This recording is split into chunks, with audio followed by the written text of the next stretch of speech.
नमस्ते everyone, welcome to my channel Surabhi Yogi. और आज हम हमारा जो चैप्टर कंटिन्यू है उसको करेंगे। हम कर रहे थे ब्लॉक 1 का थर्ड चैप्टर, थर्ड यूनिट जो था, that is streams of yoga, ज्ञान, भक्ति और कर्म योग। तो 42 पेज से स्टार्ट है ये चैप्टर, बट हमने जो अपने दो पार्ट्स में अभी तक इसको कर चुके हैं, तो हम 55 पेज नंबर से स्टार्ट करने वाले हैं, जिसका एंडिंग पॉइंट है बिल्कुल 55 पेज नंबर से। तो सभी फॉलो कीजिए मेरे साथ साथ। आज जो हम करने वाले हैं 55 पेज से स्टार्ट करके, द रियल फॉर्म ऑफ ईश्वर। तो ईश्वर की रियल फॉर्म क्या है? द रियल ईश्वर इज़ निर्गुण, जिसमें जो गुणों से, हर प्रकार के गुणों से परे है। अकॉर्डिंग टू केनोपनिषद के अकॉर्डिंग वो निर्गुण है, ईश्वर जो है हमारे। उसके बाद ये कुछ दे रखे हैं, संस्कृत में है ये केनोपनिषद के अकॉर्डिंग, तो वो स्किप कर रहे हैं। Ishwar can not be seen by eyes, Ishwar makes your eyes see things. कहते हैं कि हम ईश्वर को अपनी आँखों से नहीं देख सकते, बट ईश्वर ने हमें आँखें दी है कि हम जो दूसरी वस्तुएं हैं उसको देख सकें। Similarly he is the year of the years. तो उसी तरीके से बताया कि सभी कानों के वो कान का काम करते हैं। The mind of the minds, जितने भी माइंड हैं उन सभी के ऊपर कौन है, किसने काम किया, तो वो हम उनका माइंड है। That is we can not hear the voice of the Ishwara because even your ears get their capacity and power to hear from the source. तो इसमें बताया गया है कि हम ईश्वर की जो आवाज़ है, we can not hear the voice of the Ishwara, हम वो नहीं सुन सकते। Because even your ears get their capacity, क्योंकि हर किसी के ईयर्स की कैपेसिटी है, पावर है उसको सुनने की। उसके लिए सोर्स जो है हमें चाहिए ब्रह्मन, ठीक है। देयर फॉर द रियल ईश्वरा ब्रह्मा इज़ निर्गुण। इसीलिए उन्होंने बताया कि जो रियल ईश्वर है वो बिल्कुल निर्गुण है। विद नो शेप, उनका कोई आकार नहीं है। फॉर्म ऑफ और एट्रीब्यूट, कोई उनका एट्रीब्यूट नहीं है, कोई प्रकार नहीं है। All other so called Ishwaras are nothing but constructs of your mind. कहते कि जो भी हम ईश्वराज के बारे में सुनते हैं वो कुछ नहीं है, वो हमारे माइंड की उपज है, कि अपने आप को, मन को चाहिए कि कुछ सॉलिड चीज़ जिसे हम ईश्वर मान सके, तो वो है creation of the imagination of your mind. हमारे माइंड की इमेजिनेशन है, हमारे माइंड की क्रिएशन है। The Upanishad states there the manas, buddhi, speech and even the prana subside, there is no movement whatsoever. कहते कि उपनिषद में बताया गया कि मनस है, बुद्धि है, स्पीच, इवन द प्राणा, कहते कि इनमें कोई मूवमेंट नहीं है। And once that happens fully there is no question of return. कहते कि जब हमारी बुद्धि और मनस और प्राण जो है इनमें मूवमेंट आती है, मतलब कि मूवमेंट कैसे आएगी, ज्ञान से ही मूवमेंट आएगी ना, बुद्धि बढ़ेगी, विकसित हो रही है वो, ठीक है, तो वो ज्ञान से ही होगी। और जब हम अपना ज्ञान प्राप्त कर लेते हैं तो हमारे मन में कोई क्वेश्चन, बदले में कुछ प्रश्न नहीं रह जाते कि हम कैसे करेंगे। Once that process is complete this body is also left. कहते कि जब ये प्रोसेस कम्प्लीट हो जाता है तो हमारी बॉडी छोड़ देती है अपने आप को। अपने आप को छोड़ने का मतलब ये नहीं है कि अपनी बॉडी को छोड़ देना, मृत्यु हो जाना। इसमें ये मतलब है कि अपनी बॉडी को छोड़ने का मतलब यहाँ पे ये बताया गया कि हमें अपनी बॉडी का ख्याल नहीं रहता, हम केवल ज्ञान के सागर में डूब जाते हैं। इस तरीके से इसका मीनिंग बताने की कोशिश की गई है। इट सेज प्राणा has subsided and silenced itself. इसमें बताया गया है कि नासा पुनर्वरतेति। तो इसमें बताया गया कि जो प्राण है हमारे, वो अपने आप में बिल्कुल खामोश है, साइलेंस है। मनस, बुद्धि, चित्त, अहंकार, ऑल गेट टोटली साइलेंस। तो जब हमें जब ज्ञान की प्राप्ति होती है तो हमारे प्राण भी शांत हो जाते हैं। मनस, बुद्धि और अहंकार के जैसे ये सभी साइलेंट हो जाएंगे।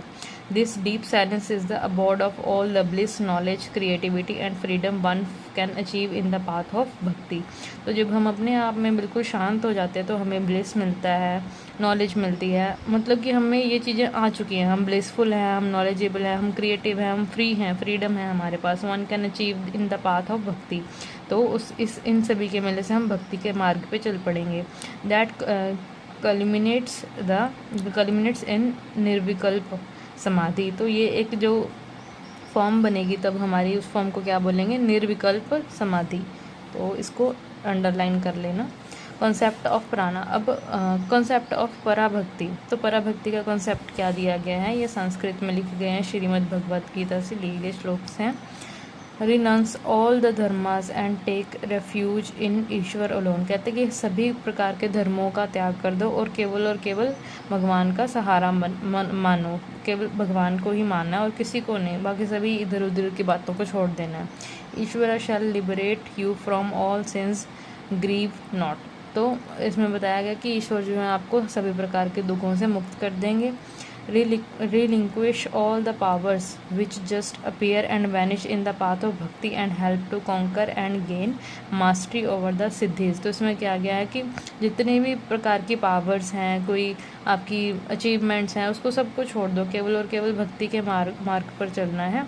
और हमारी जो भी helps to conquer and gain mastery over the siddhi, तो जो सिद्धि प्राप्त करनी है वो इसी तरीके से कर सकेंगे हम कि बाकी सभी चीज़ों को का जो है त्याग कर दें, उनको छोड़ दें। What comes by practice becomes a natural quality as we continue. कहते हैं कि जो चीज़ हम प्रैक्टिस कर कर के सीखते हैं वो बाद में हमारी नेचुरल क्वालिटी बन जाती है, हमारी पर्सनैलिटी का वो हिस्सा बन जाता है। Just as we all think creatively the great bhaktas possesses mastery over these siddhis. तो कहते हैं कि जैसे कि हम क्रिएटिविटी से हम सीखते जाते हैं, वैसे एक भक्त को जब सिद्धि कैसे प्राप्त होती है, जब वो भक्ति करता रहता है। द प्रोसेस ऑफ डिटैचमेंट और वैराग्य brings the bhakts to greater heights. तो जो वैराग्य की स्थिति है वो एक भक्त को जो भक्ति के मार्ग पर सबसे ऊपर ले जाएगी। The paradox in life is the less we want the more we get. तो जीवन में एक बताया गया है कि एक पैराडॉक्स दिया गया है कि जितना हम कम चाहेंगे उतना हम ज़्यादा प्राप्त करेंगे। When all desires are gone we get all desire fulfilled. कहते हैं कि जब हम सभी प्रकार के डिज़ायर्स छोड़ देंगे, इच्छा करना छोड़ देंगे, तो हम जो भी इच्छा करना चाहते थे वो अपने आप ही फुलफिल हो जाएंगे, हम उनको पा लेंगे। Desiring is contracting and contraction is death. कहते हैं कि जो डिज़ायरिंग है, कॉन्ट्रैक्ट करना, हमें अपने एम से भटकाती है। तो जो एम से हम भटकेंगे तो वो मौत ही है हमारी, उस जो इन्होंने एक्सप्लेन किया है सेड स्वामी विवेकानंद। तो ये स्वामी विवेकानंद जी द्वारा बोला गया कि डिज़ायर्स हमें नहीं करनी चाहिए। In attachment to Ishwara is the detachment to worldly desires. तो इसमें बताया गया कि अगर आपने ईश्वर से कनेक्शन करना है तो आपको पूरी दुनिया की जो भी दुनिया में कुछ भी कर्मकांड हो रहे हैं उनसे डिटैचमेंट, उनको छोड़ना पड़ेगा। अ ग्रेट भक्त सरेंडर्स एवरीथिंग टू ईश्वर। जो एक ग्रेट भक्त है, अच्छा भक्त है, अपने आप को महान भक्त कहता है, वो सब कुछ ईश्वर के सहारे छोड़ देता है। And Ishwar blesses him with all that he wants. और जो ईश्वर है वो सब कुछ देता है जो उसे चाहिए। वो उसकी इच्छा नहीं कर रहा, बट जो उस भगवान को लगता है कि उसे ये डिज़र्विंग है, इसे ये मिलना चाहिए, तो वो ईश्वर उसे ज़रूर देगा। बट द भक्ता वांट्स नथिंग बट ईश्वर। तो भक्त को क्या जो है मांगना चाहिए, तो वो क्या है, ईश्वर।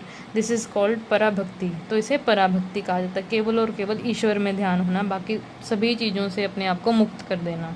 ही knows perceives and lives in that awareness of all pervasive existence of Ishwar. वो उसका जो है रहन सहन, मानना, सब कुछ ईश्वर होगा, उसके अलावा उसने बाकी सब चीज़ों से त्याग कर देना अपने आप को। तो उसके बाद 57 पेज नंबर पे आ जाइए।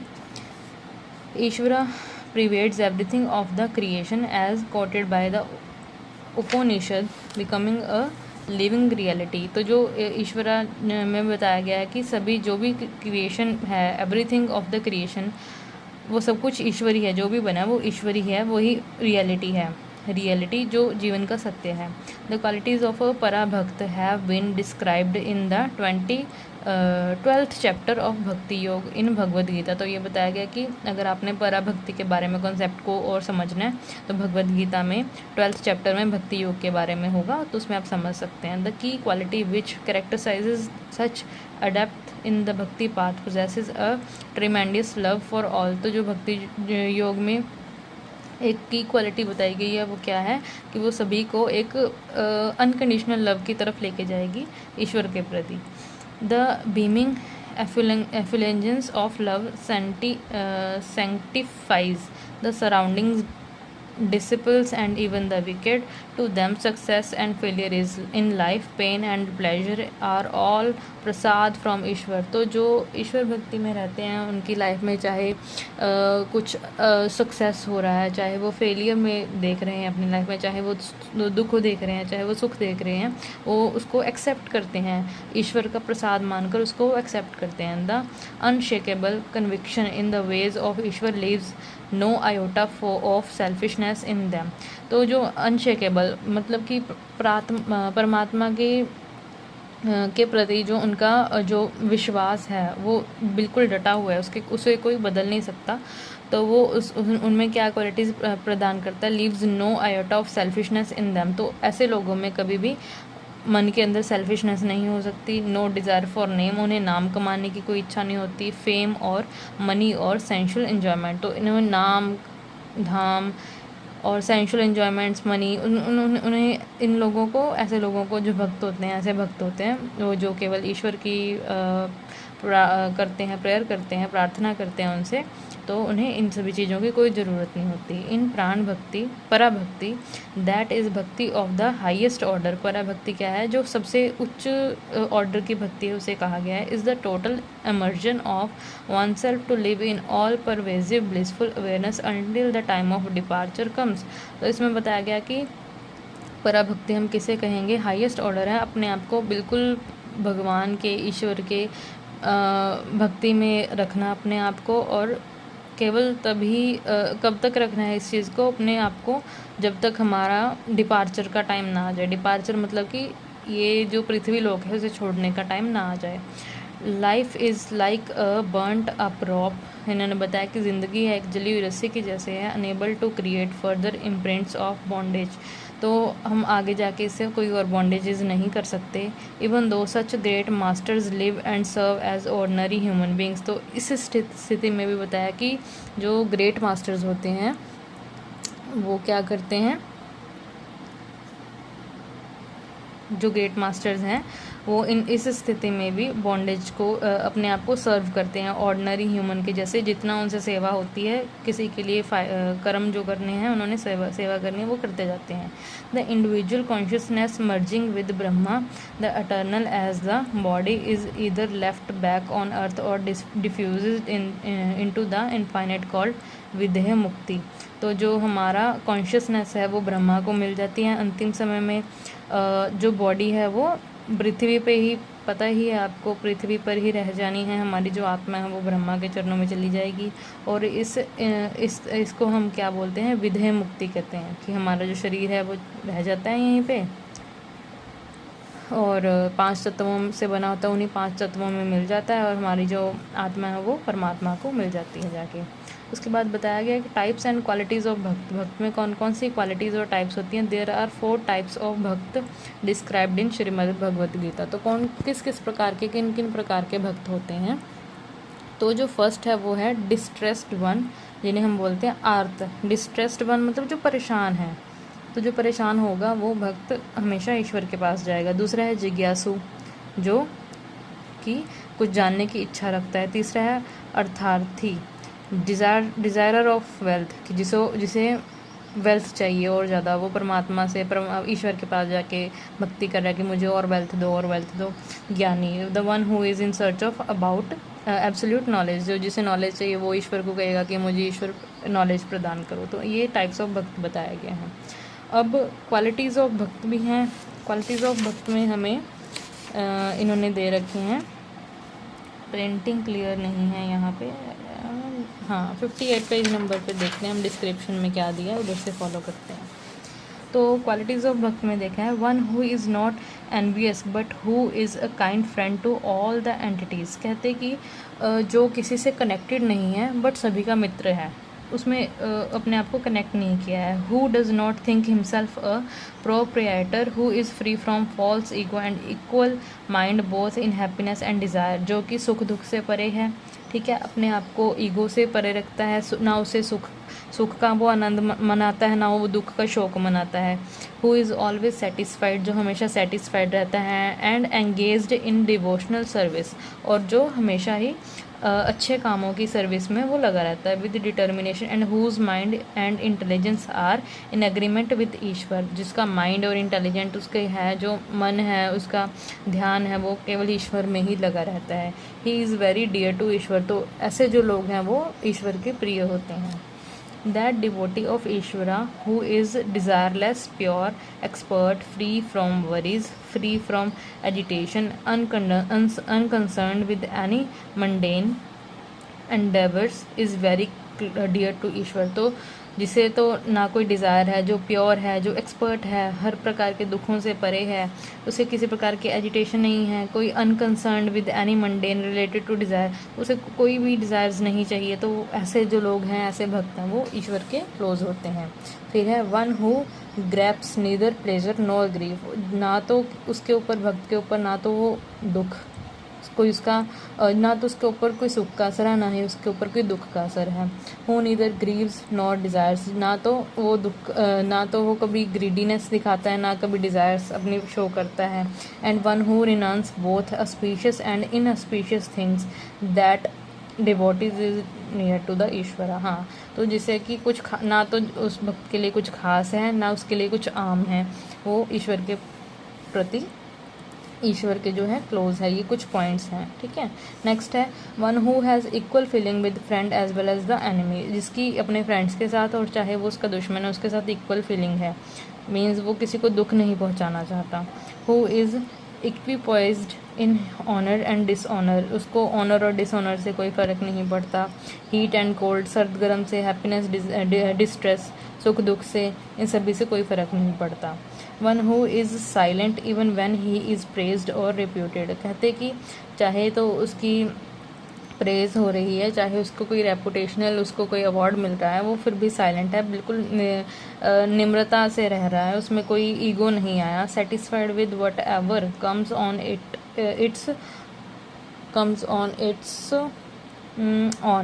On accord, not attachment to domestic life, तो वो अपने आप को बिल्कुल ही फ्री समझता है, उसकी डोमेस्टिक लाइफ से, घरेलू जीवन से उसने अपने आप को बिल्कुल अटैच नहीं किया है। Fixed in determination and engaged in devotional services is very dear to Ishwara, तो बिल्कुल जो अपने कर्मों में ध्यान रखते, केवल कर्म करते हुए ईश्वर भक्ति में ध्यान रखता है, वो ईश्वर का प्रिय है। कीर्तन, द प्रैक्टिस ऑफ चैंटिंग, जिसे हम कहते हैं कि कीर्तन करना, चैंटिंग करना, is perhaps the most important technique in भक्ति योग, तो इसमें बताया कि सबसे इम्पॉर्टेंट टेक्निक क्या है भक्ति योग में, कीर्तन करना। And considered as a primary ingredient, सबसे इम्पॉर्टेंट इंग्रेडिएंट है। Kirtan is also refer to as sankirtan, kirtan, भजन, कीर्तन को संकीर्तन भी कहा जाता है, कीर्तन भी बोला जाता है और भजन भी बोला जाता है। चैंटिंग जिसमें आ जाता है सैक्रेड चैंट्स और योग चैंट्स, तो पवित्र जो भी भजन कीर्तन होते हैं उसी को बोला जाता है। This style of devotional remembrance uses call and response singing to engross the mind in devotion, तो जब हम चैंटिंग करते हैं तो हमारा माइंड जो है डिवोशनली, बड़े ही भक्ति भाव से ईश्वर के प्रति भक्ति में लग जाता है, गुणगान करते हैं हम कीर्तन करते हुए। Kirtan brings relief to the mind and body, तो जो कीर्तन करने से बताया, इंपॉर्टेंस ऑफ कीर्तन है ये अगर एक बार देखा जाए तो, ठीक है। तो इसमें बताया कि कीर्तन जो कीर्तन से करने से क्या है, हमारे मन में और बॉडी में बड़ी शांति मिलती है। Chanting is an aid in meditation that helps us channel our devotional feelings, तो चैंटिंग से बताया कि ये एक मेडिटेशन का ही फॉर्म है, और इससे क्या है, हमारी जो डिवोशनल फीलिंग्स है और ज़्यादा चैनलाइज होती हैं। The sound of the kirtan also helps to eliminate any external disturbances in our environment, तो जो कीर्तन भजन कीर्तन होते हैं उनका म्यूज़िक होता है, साउंड होता है, वो रिदम में, जिस रिदम में भजन गाते हैं, तो जो भी बुराइयां हैं, कुछ नेगेटिविटी है, वो सब दूर हो जाती हैं हमारे इन्वायरमेंट में जो भी होगा। That may be a distraction to our medication, जो हमारी मेडिकेशन करने से पहले, मेडिटेशन करने से पहले जो भी हम फील करते हैं नेगेटिविटी टी या कुछ, तो वो अगर हम मेडिटेशन से जस्ट पहले कुछ भजन कीर्तन करेंगे तो वो बिल्कुल वैनिश हो जाएगा, बिल्कुल पॉजिटिव माहौल हो जाएगा। तो ये एक तरह का इम्पोर्टेंस ऑफ कीर्तना आपको पता होना चाहिए, राइट। तो इसको लिख लेना। उसके बाद है in this section we had studied the concept of bhakti in detail. तो ये सारा इन्होंने बता दिया कि हमने डिटेल में पढ़ा है। तो उसके बाद जो इम्पोर्टेंट है वो देख लीजिएगा। ये हमारे पास क्वेश्चन आंसरिंग दे रखे हैं, ये क्वेश्चंस भी करने हैं आपने, ये आपके सेल्फ स्टडी है। देखो चैप्टर पूरा मैंने करवा दिया, बट क्वेश्चंस के आंसर तो अब आप कैपेबल हो ही जाओगे देने के लिए जब आपने चैप्टर्स रीड किए हैं। तो हमारा नेक्स्ट टॉपिक है कर्म योग जी। तो अब हम कर्म योग शुरू करने जा रहे हैं। 59 नंबर पेज पे ये है, you can see 59 number page पे कर्म योग। A man can not sit ideal without doing action. कहते कि जो एक मनुष्य है वो बिना कोई काम करे रह ही नहीं सकता। He is destined to act इधर फिजिकली और मेंटली। वो बनाए जो है उसको बनाए ही इस तरीके से, उसने काम करना ही करना, चाहे वो फिजिकल वर्क हो चाहे मेंटली हो। दिमाग चलता रहेगा या हाथ पैर काम करते रहेंगे। Even while one is sitting the mental actions are still happening. कहते कि जब कोई बैठा होता है तब भी उसके मन के अंदर जो मेंटल एक्शनिंग, जो दिमाग के अंदर कुछ भी बातें जो है चल रही होती हैं। Right from the birth till the last breath a man is destined to act. कहते कि जन्म से लेकर मरण तक वो कुछ ना कुछ काम करने के लिए उसको बनाया गया है। अथर्ववेद में मेंशन किया गया है एज अ मैन कुक्स और performs so does the cook और द डूअर एक्वायर। कहते कि जब कोई कुक खाना बनाएगा तो ही खाना मिलेगा, कुछ परफॉर्म करेगा तो परफॉर्म करने के बाद ही उसे कुछ मिलेगा। The essence of this mantra is reflected in the proverb as you sow you reap. तो जैसा बोओगे वैसा ही पाओगे, इसका मंत्रा का जो है मीनिंग दिया गया है। तो ये अथर्ववेद में दिया है कि जैसा बोओगे वैसा ही पाओगे। ये श्लोकाज कुछ हैं, लाइन्स संस्कृत में दी गई हैं, तो उनके मीनिंग्स हैं ये, ओके। तो उसके बाद है in general according to the principles of karma each one has to reap the seeds of good और bad karma sown in the form of joy और सोरो रिस्पेक्टिवली। तो अथर्ववेद में ही ये कहा गया है कि जो भी हम कर्म करते हैं, जिन भी कर्मों के बीज बोएंगे, चाहे हमने अच्छे कर्म किए हैं उसके बीज बोए हैं तो हमें सुख मिलेगा, ठीक है, हम खुश रहेंगे ज़िंदगी में। अगर हमने बुरे कर्म किए हैं तो हमें सॉरोज, दुख भी भोगने पड़ेंगे। ये तो था अथर्ववेद के अकॉर्डिंग। इन महाभारत में क्या रेफरेंस दिया गया है कर्मा का, नेक्स्ट पेज पे देखिए। Consequences of unfruitified karmas never get destroyed or cancelled even for thousands or of crores of kalp. That is, in general, karma does not get exhausted until the karma preparators has reaped the result of their actions. कहते कि जो कर्म है उनका फल कभी भी बिना फल के वो रह ही नहीं सकते। जो कर्म है, चाहे इसमें बताया गया कि जो कर्म किए उसका फल तो मिलेगा ही मिलेगा, चाहे वो इस जन्म में मिले चाहे उसके लिए बार बार जन्म लेना पड़े, उसके लिए फल आपको ज़रूर मिलेगा। बिना फ्रूट के आप नहीं रहोगे, कर्म जब करोगे तो उसका फ्रूट आपको ज़रूर मिलेगा। Karma when directed for yoga to know things as they really is karma yoga. तो इसमें बताया कि कर्मा क्या है कि जो हम साक्षात्कार हैं, जो भी काम हम कर रहे हैं एज इट इज़ वो होना चाहिए, दिखे हमें। जो काम हम ऊपर से कर रहे हैं, अगर हम अच्छा काम कर रहे हैं, अच्छे भाव से कर रहे हैं तो वो अच्छे भाव से दिखना चाहिए, वो काम अच्छा ही होगा। इस तरीके से उसको डिस्क्राइब किया गया है। कर्म योग मीन्स योग और यूनियन थ्रू एक्शंस। कर्म योग का मीनिंग क्या बताया है कि योग करना है किसके थ्रू, एक्शंस के थ्रू, जो भी हम कर्म कर रहे हैं उसके through. It purifies the heart by teaching the aspirant to act selflessly without entertaining any thought, personal gain और reward। तो इसमें बताया गया कि अपना जो कर्म है बिल्कुल साफ मन से करो, सेल्फलेसली करो, अपने आप को बिल्कुल भूल के अपने कर्म में ध्यान दे के करो, और बिना ही किसी गेन और रिवार्ड की कामना किए, मतलब हमें गेन चाहिए, कोई रिवॉर्ड चाहिए, उसकी कामना किए बिना अपने कर्मों को करते जाओ। By detaching yourself from the fruits of your actions and offering them up to Ishwar you learn to sublimate the ego. कहते कि अपने जो कर्म हैं जब आप करोगे बिना किसी फ्रूट की के लिए एक्सपेक्ट किए बिना कि हाँ मैं ये काम करूँगा तो मुझे इसका ये फ्रूट मिलेगा, फ्रूट इन द सेंस कि मुझे ये रिवॉर्ड मिलेगा, ये रिज़ल्ट मिलेगा, मुझे नाम मिलेगा, मुझे पैसा मिलेगा, उसको किए बिना करोगे तो हम क्या उससे क्या होगा कि हमारी जो ऑफरिंग है वो जो भी हम कर्म करेंगे वो सिर्फ और सिर्फ हमारे ईश्वर की तरफ जाएंगे, वो to learn the sublimate of the sublimate the ego, और हमारी जो ईगो है वो बिल्कुल ही ख़त्म हो जाएगी। According to the Bhagavad Gita, karma yoga is the selfless devotion of all inner as well as the outer activities as a sacrifice to the Ishwar of all works. तो भगवत गीता के अकॉर्डिंग कर्म क्या माना गया है कि जो भी हम काम कर रहे हैं बिल्कुल सेल्फलेस होके करो, चाहे वो अंदर से मन से कर रहे हैं, हाथों से है, हमारी ब्रेन से है, बिल्कुल अंदर से और बाहर से अपनी भावना को सेम रख के अपना सारा जो काम है ईश्वर के भक्ति जैसे हम करते हैं वैसे ही सेक्रीफाइस करने के वजह से हमें अपने काम करने चाहिए। Offer to the eternal as master of all souls energies and austerities. तो इसमें बताया कि जो भी हम काम कर रहे हैं बिल्कुल अपने परमात्मा की भक्ति जैसे करते हैं वैसे ही अपने कर्मों को मान के अपने काम करना चाहिए, बिना किसी फल के, बिना किसी फ्रूट की एक्सपेक्टेशन किए बिना। उसके बाद है you have a right to perform your prescribed duty but you are not entitled to the fruits of actions. कहते हैं कि हमें जो भी हमें हमारी ड्यूटीज़ मिली है उसका ड्यूटीज़ को उन ड्यूटीज़ को पूरा करना चाहिए बिना उसके फ्रूट्स की एक्सपेक्टेशन किए।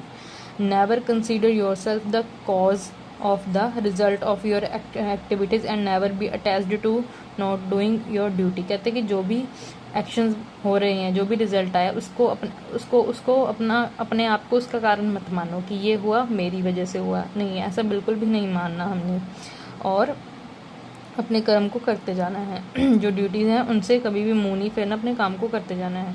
That means you should never be inactive और पैसिव इन एक्शंस।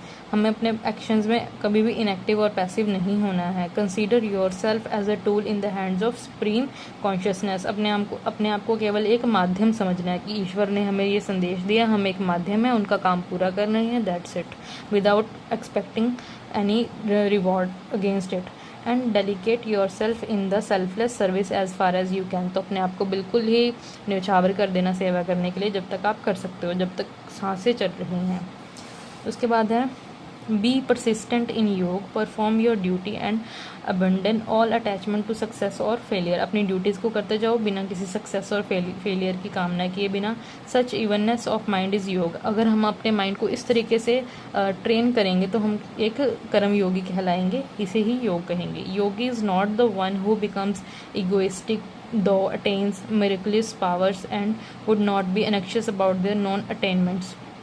इसमें बताया कि योगी वो नहीं है कि जिसे बहुत ही ज़्यादा पावर्स मिल चुकी हैं, उसने अपनी भक्ति से कर्म से कुछ पावर्स अटेन कर ली हैं, वो योगी नहीं है। Without having any complaints he would render his services with utmost devotion to the lotus feet to of the supreme Ishwara. तो योगी इसमें क्या कहा है, वो है जो अपने बिना किसी कंप्लेंट किए बिना अपनी सर्विसेज जो है ईश्वर को देता रहेगा हमेशा के लिए। उसके बाद है expounding on the importance of karma, Tulsidas ji से। तो तुलसीदास जी के भी कुछ विचार हैं। तो कर्मा प्रधाना बिस्वा करी रखा, जो जस कर कराई सो तस फलू चखा। तो मेरे को जो समझ आया इसमें यही है कि कर्म जो है हमने करते जाना है और जो जैसा कर्म करेगा वो वैसा ही फल चखेगा, अकॉर्डिंग टू मी। बाकी हम अभी इसको रीड करते हैं कि संस्कृत का इतना रेफरेंस नहीं है, हमें संस्कृत का इतना ज्ञान नहीं है, तो पढ़ते हैं meaning. It means man's destiny is decided by the type of karma he she is engaged. हाँ, तो इसमें बताया कि किसी भी मनुष्य की जो डेस्टिनी है वो किस तरीके से काम करेगी, जिस तरीके के वो कर्म कर रहा है, तो आगे उसकी किस्मत वैसे ही बनेगी जैसे वो आज प्रेजेंटली काम करेगा। The rishi of Ishwaropanishad says. तो ऋषिज में इन ऋषि जी ने क्या कहा है उपनिषद में, it means aspire to live for 100 years by doing shatkarma noble action. तो इसमें बताया गया है कि अगर आप 100 साल जी रहे हो तो अच्छे काम करने के लिए जियो। ये इस लाइन का मीनिंग है, कुर्बन वेह कर्माणि जीवी शेचतम समहा। तो इस लाइन का मीनिंग है, संस्कृत लाइन का, कि अगर आप 100 साल के लिए जी रहे हो तो अच्छे कर्म करने के लिए जियो। The 4 major laws of karma योग are described in Bhagavad Gita. तो जो 4 मेजर लॉ हैं भगवत गीता के अकॉर्डिंग, वो ये इन भगवत गीता के जो भी लॉज हैं, चाहे वो लॉज हैं, कुछ डेफिनेशंस है, सब कुछ जो है बहुत ही इंपॉर्टेंट है एग्ज़ाम के पॉइंट ऑफ व्यू से। तो इसमें पॉइंट क्या है, work with sense of duty. जो भी काम करोगे उसको अपनी जिम्मेदारी समझ के करो, ड्यूटी समझ के करो। Work without getting intensely attached to the work. काम करो, फोकस्ड अटेंशन होना चाहिए, काम की तरफ अटेंशन बिल्कुल अच्छे से होना चाहिए। Never allow the anxieties about the result to interfere with your mind during the currency of the job. इसमें बताया कि जब भी कोई काम करो तो उसके रिजल्ट्स की फ़िक्र किए बिना काम करते जाओ। आपको कोई फ़र्क नहीं पड़ना चाहिए, कोई आपकी तारीफ़ करेगा, कोई आपकी बुराई करेगा, कोई आपको पैसे देगा, कोई आपको पैसे नहीं देगा। तो ये कर्मयोगी की जो हैं लॉज बताए हैं कि क्या क्या हैं। Accept failure and success equanimity. तो जो सक्सेस मिला है तो भी उसको मतलब कि समान मानो, अगर फेलियर मिला है तो भी उसको समान, बिल्कुल इगोइस्टिक होना ही नहीं है। सबको एक बराबर से काम एक इक्वल रख के अपना काम करना है।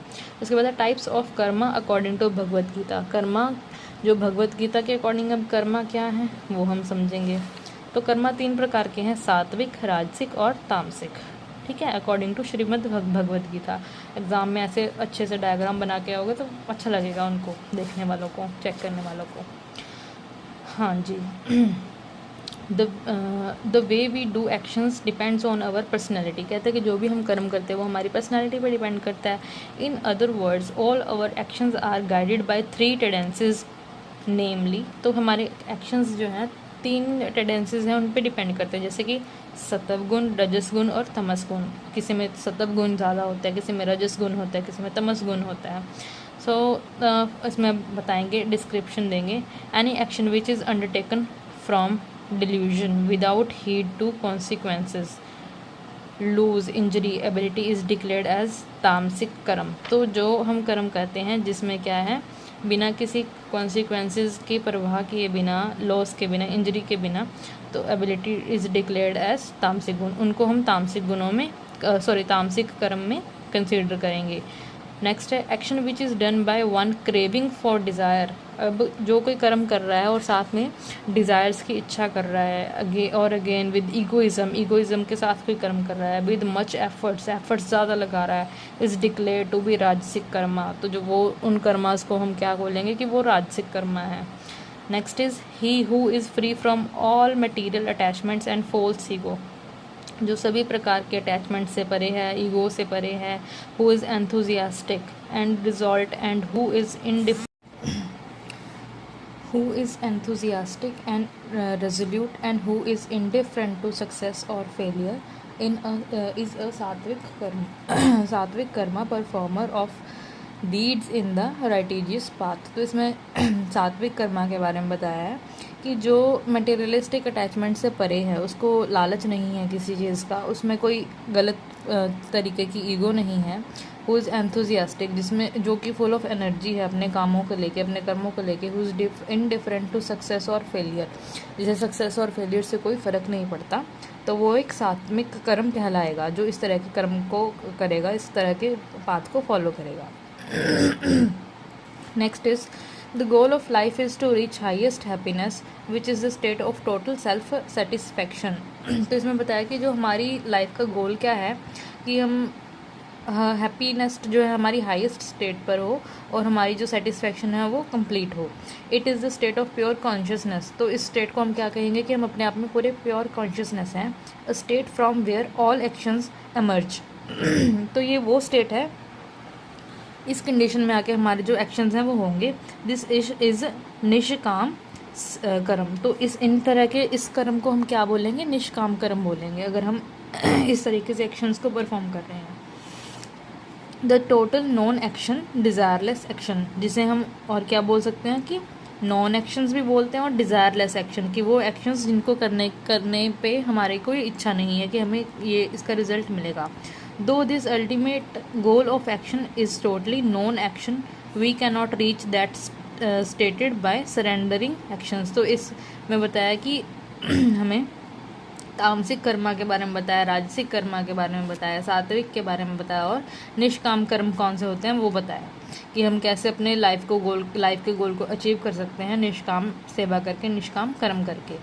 द एसेंस ऑफ कन्वर्टिंग काम्य कर्म into karma yoga is in cutting out the strong attachment of fruits of action. काम्य कर्म मतलब क्या है? हम जो कामना करते हैं अपने कर्म करते समय, कि हम कामना करें, ये काम करेंगे, कर रहे हैं, कर्म कर रहे हैं, साथ में कामना कर रहे हैं कि हमें बदले में ये मिले, तो उससे कैसे हम बच सकते हैं? Cutting out the strong attachment to the fruits of action.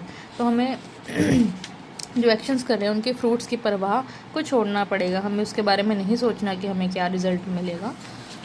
Which continuously lead us to unceasing work, तो वो हमें अनसीजिंग वर्क की तरफ लेके जाएगा। असंग non attachment is the key, तो इसमें क्या सोल्यूशन बताया कि किसी भी चीज़ के साथ, किसी भी कर्म के साथ अटैचमेंट नहीं करना है। Unattached work is the process, जो हमारा वर्किंग प्रोसेस क्या होना चाहिए? अनअटैच्ड, भी किसी के साथ अटैचमेंट नहीं करनी। It is this detachment that counts in karma yoga, तो इस डिटैचमेंट को ही हम कर्म योगा में कंसीडर करते हैं। It is that special attitude skill that converts kamya karma to कर्म योग, तो यही एक स्पेशल स्किल बताइए कि डिटैचमेंट, सभी से डिटैचमेंट करके ही हम अपने काम्य कर्म को कर्म योग में कन्वर्ट कर सकते हैं। और उसके बाद है एसेंस ऑफ कर्म योग, तो कर्म योग का एसेंस क्या है? Seek to perform your duty but lay not claim it to its fruits, अपनी ड्यूटी करने के लिए हमेशा तैयार रहना, बट उसका फ्रूट जो है उसकी कामना ना करना। Be you not the producer of the fruits of karma neither shall you lean toward the inaction, कहते कि अपने कर्मा की तरफ, फ्रूट्स की तरफ हम जो कर्म करते हैं उसका फल पाने के लिए कर्म ना करें। Neither shall you lean toward the inaction, ना ही निष्काम बैठे रहें। Again the point to be noted is that the strong attachment should be diffused, it is the skill in action which characterizes karma, तो इसमें एक मेन वही पॉइंट्स रिपीट हो रहे हैं, डेफिनेशंस कुछ जैसे कि हेडिंग चेंज हो जाती है कि एसेंस ऑफ कर्म योग क्या है। तो इसमें फिर से वही बताया कि अपने आप को स्ट्रॉन्ग अटैचमेंट्स हैं उनसे दूर रखना, और it is this skill in action which characterizes the karma, तो यही एक इसका करेक्टर है, करेक्टराइजेज है, जिसे हम अपने कर्म को अच्छे तरीके से कर सकेंगे। योग इज़ स्किल इन एक्शन, तो ये जो डेफिनेशन है भगवद गीता में दी गई है कि स्किल इन एक्शन इज़ योग, तो अपना जो भी काम करोगे उसमें पूरा स्किलफुली, हार्ड वर्किंग, अच्छे से उसको समझ के, उसकी नॉलेज लेके करो, दैट इज़ योग। द कौशलम मतलब कुशल होना किसी काम में, इज़ द स्किल, ठीक है, with which one reduces the intensity of attachment, तो अगर हम अपने काम में कुशल है तो हमारे अंदर अटैचमेंट की इंटेंसिटी आएगी ही नहीं। स्ट्रॉन्ग लाइक्स एंड डिसलाइक्स, और हमें ना तो लाइक्स की परवाह होगी ना डिसलाइक्स की। It is this skill that transforms ordinary karma to yoga, तो अगर हमारे कर्म में स्किल है, हम स्किलफुली किसी काम को कर रहे हैं, तो हमें क्या है, हमें उसके रिजल्ट्स की परवाह नहीं होगी और वो कर्म हमारा योग बन जाएगा। Kushalam is action is to learn the skill to work with lesser attachment, relaxed action, calm study work is the key, तो अपने काम को अच्छे तरीके से समझो, कुशलता से समझो उसको, रिलैक्सफुली एक्शन करो, स्टडी वर्क में अपने लगातार काम करते जाओ, दैट इज़ योर कर्म योग और योग। नेक्स्ट है योग इज़ इक्निमिटी, इवननेस, बराबरी होना, स्टडी लाइक अ रॉक, स्थिर रहना पत्थर के जैसे, unperturbed by the results he moves to reach the goal, तो जो अपने इरादों में स्थिर है वो योगी कहलाएगा और इसी तरीके से वो अपने गोल की तरफ पहुंच पाएगा। He learns that skill by which he does not get emotionally disturb, वो इस तरीके की स्किल्स समझता है कि वो इमोशनली किसी भी चीज़ से डिस्टर्ब ना हो सके, yet retaining the sensitivityness and the sharpness of his faculties, तो वो अपने अंदर सेंसिटिविटी रखेगा, चाहे वो बिल्कुल इमोशनली डिस्टर्ब नहीं हो रहा बट उसके अंदर फीलिंग्स हैं।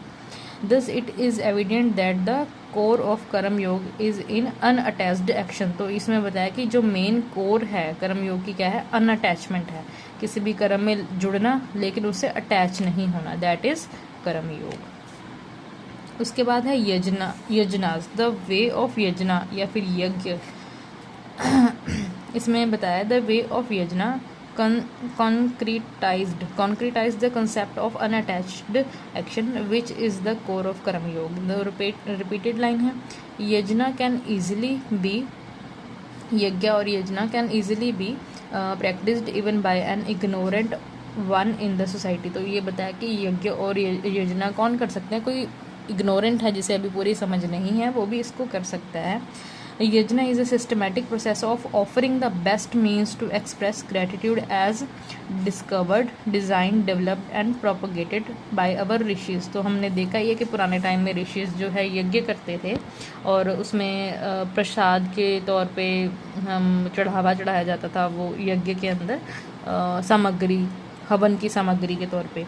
तो वो बताया है कि एक सिस्टमैटिक प्रोसेस है, उसमें हम ऑफरिंग्स देते हैं, अब उसमें हम अपने ग्रेटिट्यूड देते हैं, डिस्कवर्ड, डिज़ाइन, डेवलप्ड, जो भी हमारे पास हम उसको भगवान को वो समर्पित करते हैं। वेदास डिस्क्राइब्ड यज्ञ एज यज्ञोवे श्रेष्ठतम कर्म। हाँ, तो इसमें ये बताया गया है लाइन तृतीया ब्राह्मण 3-2-1-4, ये इसका पॉइंट है। इट मीन्स परफॉर्मिंग डेली यज्ञ is greatest of all Karma. कहते हैं कि डेली हम जो यज्ञ करेंगे वो सभी कर्मों से उच्च है, अच्छा है। It is a voluntary offering of one's best possessions into the ceremonial fire. इसमें बताया कि हमें पता ही है कि अग्नि के कुंड में हम आहुति देते हैं, प्रसाद के तौर पे सामग्री जो है हम चढ़ाते हैं, with the attitude that there is a significant contribution by every being in enabled a person to acquire wealth, belongings and possessions. तो जो यज्ञ करते हैं वो उनकी वेल्थ के लिए, बिलोंगिंग्स के लिए, पोजेशंस के लिए अच्छा होता है। Offering include set proportions of samidha, things that have the least carbon emission like peepal. हाँ, तो ऑफरिंग में किस तरीके की चीज़ हम जो डालते हैं, समीधा बोलते हैं और जिसे हम सामग्री बोल देते हैं, तो ऐसे होते हैं, ऐसी चीज़ों की सामग्री बनाई जाती है, बोली जाती है कि जिससे कार्बन डाइऑक्साइड का एमिशन जो है कम हो। ठीक है, twigs that have the least carbon emission like peepal, mango, bel etcetera. तो इन सभी चीज़ों की आहुति जो है दी जाती है। To light the fire in yajna kund, a device to light that fire for the yajna and is especially designed with specification and significance according to the scriptures। तो स्पेशल तरीके से यज्ञ कुंड तैयार किया जाता था कि जिस वजह से उन्होंने बताया किसी को छोटे साइज़ का चाहिए, किसी को बड़ा, तो उसके अकॉर्डिंग बनाया जाता है। अब आहुति किस चीज़ की दी जाती थी उसमें? सामग्री, घी डालते थे, मेड ऑफ काउज मिल्क, गाय का दूध का जो घी बनता है वो। मेडिसिनल हर्ब्स डाली जाती थी। राइस, स्वीट राइस पुडिंग्स, जैसे हम खीर बोल देते हैं, आर ऑफर्ड, आहुति दी जाती थी उनकी। ठीक है, chanting of Vedic hymns with utmost devotion and gratitudes. जो हमारे वेदास में जो भी हाइम्स हैं उनकी चैंटिंग की जाती थी as a reminder to ruminate on the essence of the wisdom and knowledge required for mukti. तो हम अपना ग्रेटिट्यूड दे सकते थे यज्ञ में, वो उस ग्रेटिट्यूड के साथ यज्ञ में आहुति देना और मुक्ति के लिए कामना करना। The smoke from this sacred fire provides pulmonary inhalation, medical smoke and is considered therapeutic. तो ये जो स्मोक पैदा होती थी इन सभी चीज़ों की आहुति देने से, तो ये हमारी हेल्थ के लिए अच्छी होती हैं, इनका अपना वैल्यूज़ है, इम्पॉर्टेंस है। Vedic chanting has the potential to energize the endocrine glands and thereby harmonize the secretion of hormones, stoking the energizing of marma centers and enhances memory and concentration। तो ये बताया है कि इम्पॉर्टेंस के तौर पे कि जो भी यज्ञ किए जाते थे उनका हमारी बॉडी पे क्या इफेक्ट था। देखो, potential of energize the endocrine glands, हमारे एंडोस्ट्राइन ग्लैंड्स के लिए हेल्पफुल था वो, हमारे हार्मोनल सेक्रेशन के लिए हेल्पफुल है वो, stoking and energizing the marma centers, enhances the memory and concentration, हमारी मेमोरी और कॉन्सेंट्रेशन को भी वो बढ़ाता है।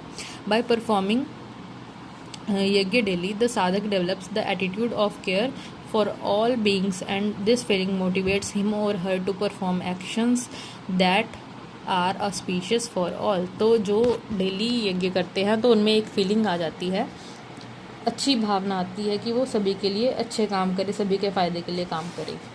ठीक है, तो ये गीता तत्व में मिलेगा आपको, ठीक है। नेक्स्ट है सीक्रेट्स ऑफ कर्म योग। तो इसमें सीक्रेट्स क्या है? It is necessary to discriminate action, forbidden action and inaction, ये हमें बताया, ठीक है। द सीक्रेट्स क्या हैं? परफॉर्म एक्शन, कर्मयोग का मतलब है कि काम करो। Being fixed in yoga, yoga में फिक्स्ड रहो, योग करते हुए अपने कर्म को ही योग मानना है। रिनाउंसिंग द अटैचमेंट्स, जो भी अटैचमेंट्स उनको सभी को छोड़ दो। Even minded in success and failure, चाहे आप सक्सेस करो चाहे आप फेलियर करो, आपका माइंड इक्वल होना चाहिए, आपको कोई डिस्टर्बेंस नहीं होनी चाहिए इस चीज़ से। Gita does not define the karma is work done to perfection is verily yoga. तो गीता में ये नहीं कहा गया कि परफेक्शन से कोई काम कर ले तो वो योग कहलाएगा, but it advocates that yoga is dexterity in performing action yoga karmasu kaushalam. हाँ, तो उसके लिए एक्शन इज योगा, अगेन वही बात आ गई। When you perform an action with N economics attitude, then such an action does not bind a man into bondage even though the nature of karma is to bind। तो इसमें बताया गया कि जब आप किसी कर्म को अच्छे तरीके से कुशलता से करोगे तो वही योग कहलाएगा। इसमें इंपॉर्टेंट ये पॉइंट से ये रिपीटेड ही है जो हमें पीछे पढ़ा है। नेक्स्ट है he who sees actions of jivatma in inaction and Paramatma's inaction in action he is wise among man. कहते कि जो जीवात्मा में एक्शंस देखता है वही सभी में से, पुरुषों में से सबसे हम क्या बोलते हैं, अच्छा पुरुष नहीं, उसके लिए प्रॉपर वर्ड एक होता है, वो यूज़ करना हो, मेरे को भी याद नहीं आ रहा। ही इज़ अ योगी और yukta, one who performs actions with economics attitude and a composure of everything.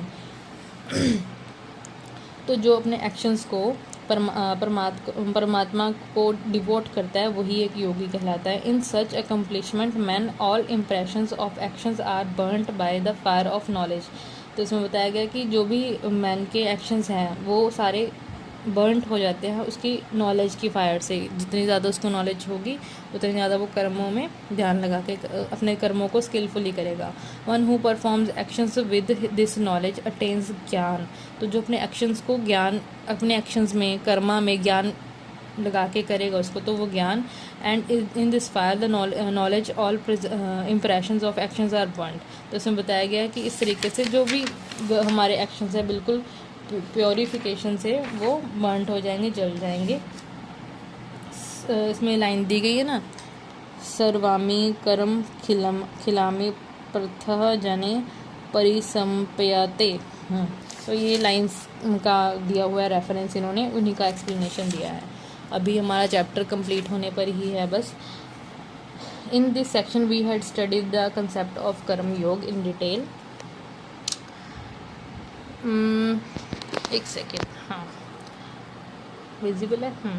Man destined to act इधर फिजिकली और मेंटली। इसमें बताया कि हमने कर्म योग को अच्छे से पढ़ा है, हमें पता है कि जो मैन है वो बनाया गया हमारे एक्शंस को फिजिकली और मेंटली करने के लिए। Even while one is sitting and mental actions are still happening. कहते हैं कि चाहे कोई बैठा ही हो बट उसके मन के दिमाग के अंदर जो है मेंटल एक्शंस कुछ ना कुछ चल रहे होते हैं। Right from the birth till the last breath a man is destined to action. तो इसमें बताया कि जन्म से लेकर मृत्यु तक वो एक्शन करने के लिए बनाया गया है। एक्शंस ड्रीवन बाय ज्ञान एंड भक्ति आर ऑस्पिशियस। तो इसमें बताया कि जो लोग एक्शंस को अपने कर्मा को करते हैं ज्ञान के साथ और भक्ति के साथ, तो वही पवित्र एक्शंस कहलाते हैं। Not just for individual but for everyone else. सिर्फ अपने लिए ही नहीं दूसरों के लिए कर्म करना। बट इन एब्सेंस ऑफ ज्ञान एंड भक्ति they ultimately turn out the destructive for everyone including the self. तो बिना ज्ञान और भक्ति के अगर वो कोई कर्म करने जाएंगे तो वो दूसरों के लिए नुकसानदायक होगा और उनके खुद के लिए भी। In this section, various types of karmas, that is सात्विक, राजसिक, तामसिक, were described in detail। ये हमने पढ़ा है। तामसिक Karma originates due to delusion, desires leads to राजसिक Karma, whereas non-attachment to subjects of material pleasure leads to सात्विक Karma and supreme form of Karma. ये सब हमने जो डिटेल पढ़ी है सात्विक कर्म, तामसिक कर्म, उसमें पढ़ा है। तो ये हमारा चैप्टर जो है आज थर्ड चैप्टर, काफ़ी लंबा था, हमने इसके ऊपर 3 पार्ट बनाए हैं। तो ये कंप्लीट हो गया। अब इसका भी चेक योर प्रोग्रेस क्वेश्चंस दे रखे हैं सम अप, फिर उसके बाद उन्हीं क्वेश्चंस के आंसर्स दे रखे हैं, तो उनको आप पढ़ोगे ना और अच्छे से तैयारी हो जाएगी आपकी। चैप्टर समझने के बाद एक बार इन क्वेश्चंस को ज़रूर रीड आउट करना और क्वेश्चंस को रीड आउट करना, इन क्वेश्चंस को रीड करना और अपने मन से आंसर देना जो आपको समझ आया अब तक, तो आपके लिए बहुत उसका बेनिफिट होगा। तो हम मिलेंगे नेक्स्ट वीडियो हमारी जो 4th चैप्टर पर बनेगी। फ़िलहाल के लिए इतना ही, हमारा 3rd चैप्टर आज कंप्लीट हो गया है। तो स्टे ट्यून्ड, अपनी तैयारी अच्छे से करो। देखो हमने 3rd चैप्टर आज कर लिया है, कंप्लीट हो गया हमारा, ठीक है, टिक कर देते हैं इसको। 4th चैप्टर करेंगे, aim, objective, misconceptions, true nature and principle of yoga. बहुत ही ईजी चैप्टर है, बड़ा मज़ा आएगा इसको करने में। और जब भी आप अपनी रिवीजन करते हो ना, तो अपनी बुक को साथ में खोल के वीडियो देखने के बजाय ना उसको ईयरफोन लगा के उसको सुन के फॉलो करने की कोशिश करो, तो इजी हो जाएगा आपके लिए। Okay guys, thank you so much. हमारी बुक चल रही है BYG 001 introduction to yoga and yogic text. Stay tuned, study कीजिए, अच्छे से तैयारी कीजिए अपनी, और एग्ज़ाम अच्छे से दीजिए। Thank you so much and do subscribe my channel Surabhi Yogi. Namaste all, bye.